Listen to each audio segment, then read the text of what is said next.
আসসালামু আলাইকুম। এই মুহূর্তে বিশ্বের সবচেয়ে শক্তিশালী দেশ কোনটি? যুক্তরাষ্ট্র, রাশিয়া, চীন নাকি অন্য কেউ?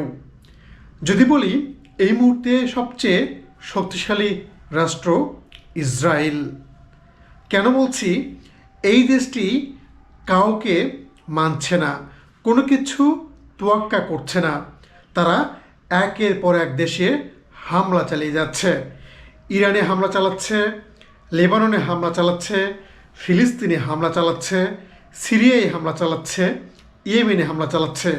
কিন্তু তাদেরকে প্রতিহত করার কেউ নেই। তারা যুক্তরাষ্ট্রের কথা শুনছে না, রাশিয়ার কথা শুনছে না, চীনের কথা শুনছে না, এমনকি জাতিসংঘকে কোনো রকম পাত্তা দিচ্ছে না। নেতানিয়াহু বাহিনীর যে আগ্রাসন, যে বর্বরতা, এর শেষ কোথায়?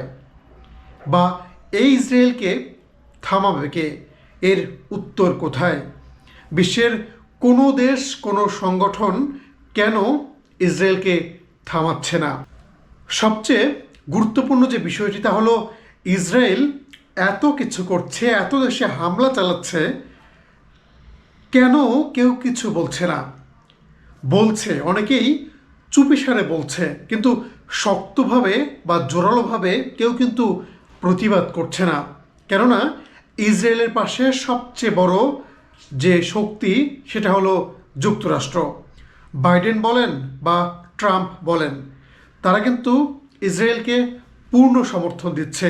যার কারণে কিন্তু ইসরায়েল এই দেশগুলোতে হামলা চালাচ্ছে।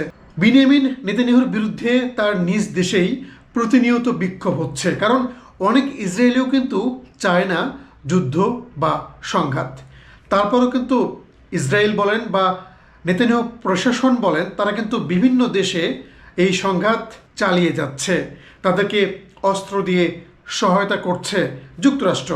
আর যুক্তরাষ্ট্র যখন ইসরায়েলকে সহায়তা করছে, ঠিক তখন তার পাশে কিন্তু আরও বেশ কয়েকটি দেশ দাঁড়াচ্ছে।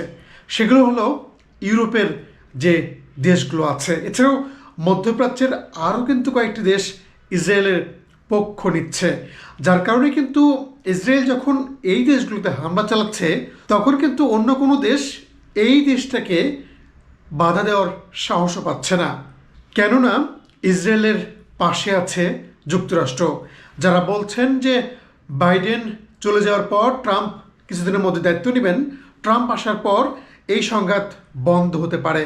যদিও সেরকমটা হওয়ার সম্ভাবনা খুবই কম, কারণ ট্রাম্পও চাইবেন এই অঞ্চলে সংঘাত জিয়ে রাখতে।